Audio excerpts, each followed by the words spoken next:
Hey, Purple, how you doing? I'm doing all right, man. How are you doing? It's been a couple minutes. It has been. This is one of my happy times to be able to just sit and talk with somebody who I truly respect as a great teacher, coach, and just an all-around nice guy. So this is a big pleasure for me. Yeah, me as well. I always love this. So for people who don't know, this is Brent Purple-Oliver.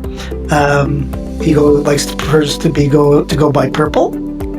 And we've been known each other for a long time, and I've always respected his work. And Purple is one of the authors on Wisdompathpress that we're so excited to get his book out.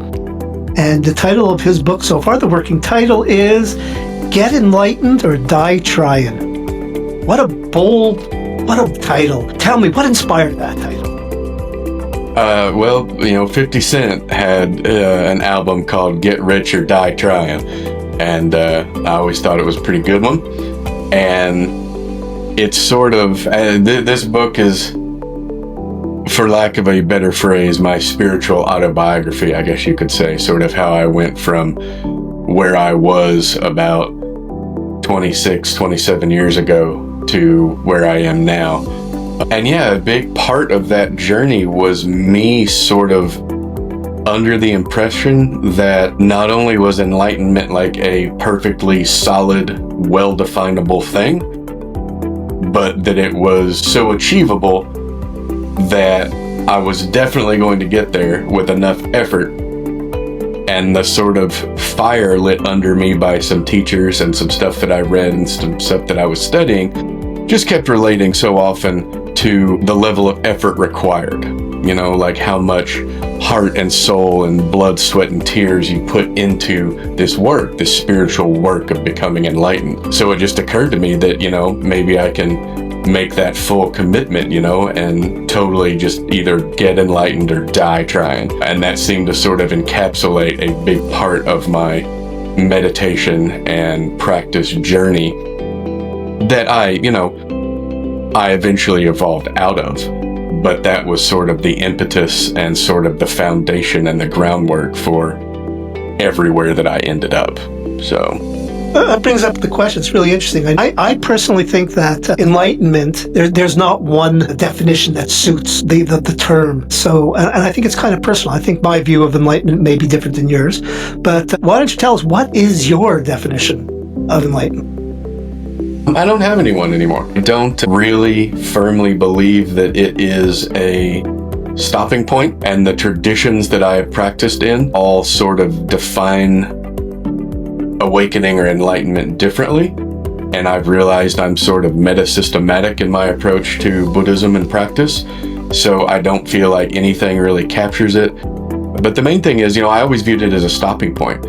I started at point A, I got to be a pretty decent practitioner at point B, so point C would be enlightenment, and once I got there, the journey is sort of done, and I can kind of relax and enjoy the fruits of my labor. And now it seems like this journey is never ending, and you're going to see fruits of your practice all along the way, and hopefully become, a more well-adjusted, kind, creative, confident, interesting, fun person to be around.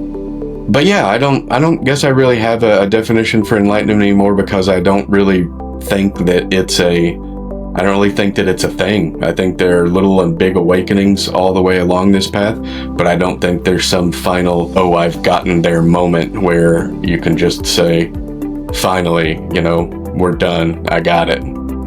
I think that's kind of the way I see it also. It's kind of the way I see happiness too. I don't see happiness as a destination, but just merely a journey. And you can become happier, but I don't know if you ever become happy, like, okay, now I'm happy. I don't think that happens. Well, I think it's all congruent with your circumstances. If someone was really super happy and lively and, acting like they were at a party when they're at a funeral, that's not appropriate. That doesn't match the circumstances. But if someone is super delighted and incredibly happy and very bubbly in the life of a party at a party, well, yeah, those circumstances match up. So I feel like practice puts me much more in tune with what's appropriate for any given situation, as opposed to creating a sort of mind space of either serenity or peace or happiness or joy that just stays put all of the time. I think the beauty and the strength of meditation practice is allowing you to become more authentic in any given situation rather than staying at one sort of peak mental state or, laid back mental state at all times. Yeah, it's a good way to look at it. But just one more question on the book is this book of yours, is it a spiritual guide? Is it a memoir? Or is it something else? How do you see it? It's sort of a cross between a memoir and the opposite of a spiritual guide. Like, don't do this. I feel like in the last few years, as I've really developed as a coach and a teacher, I feel like I've been truly helping people find their way into and through meditation. But I hope no one has to go through the particular journey that I went through. Mine was pretty awful. Coming to meditation from a place of incredible depression and pain, and then moving through this journey, moving from several different traditions and several different teachers and struggling with sort of traditional approaches. It's been extremely difficult. Rewarding, of course, as well. I've met many incredible people along the way who have just helped me in ways that I can never repay.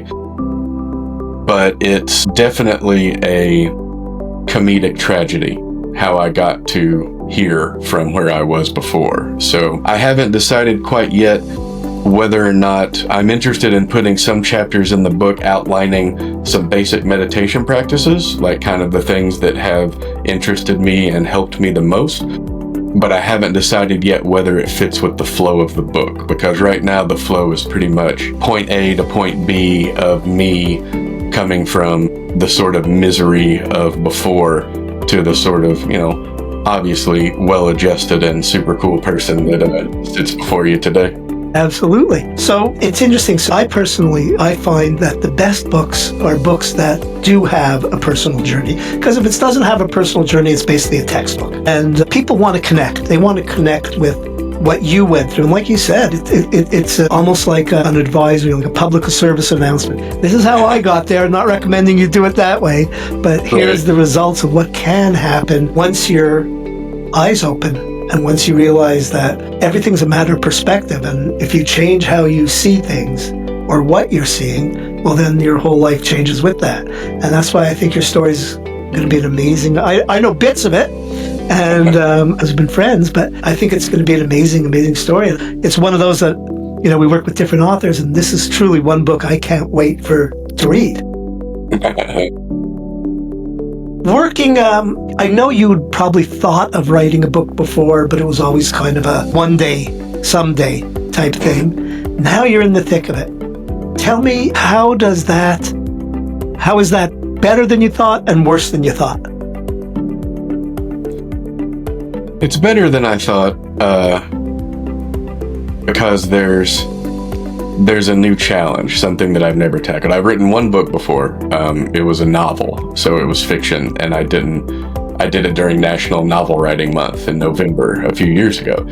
So it was a very high pressure, low stakes sort of situation. You've got to get out around 38 or 3,900 words per day for 31 days in a row, and at the end, boom, you've got a short novel. And I did that, and I didn't really have to worry about too much whether it was good or not, because it was a first draft and it was happening very quickly. So that was fun and interesting. But this is, I'm taking my time. I'm trying to capture the essence of some of the things that I went through. And it's far harder than I thought it would be. But when I feel like I get it right or get it close to the mark, there's some genuine pleasure and delight in feeling like maybe I've captured her to come close to it. But the challenges are, I've always been challenged as a writer because writing is not easy for me. I see so many of my favorite authors write about writing, and so many of them seem to say it's so joyful and rewarding, like while they're doing it. They get into this flow state or this groove where they feel that it's almost effortless the way the words are coming. And they just look back later and they're like, oh, I was really into it there. That is great. I never have that happen. Writing for me is like digging a ditch. It is just hard manual labor. and I sweat and I curse and I pound on the table and I get up and walk away. And most days, you know, if I'm not editing, if I'm just straight writing, if I get brand new material, if I get maybe 3 pages down, maybe 4 of rough draft material, that's a pretty decent day for me. But yeah, it's never felt magical for me. I can't remember whoever the writer was who said it, but this should be directly above my desk. But it says most people don't enjoy writing, they enjoy having written. So true.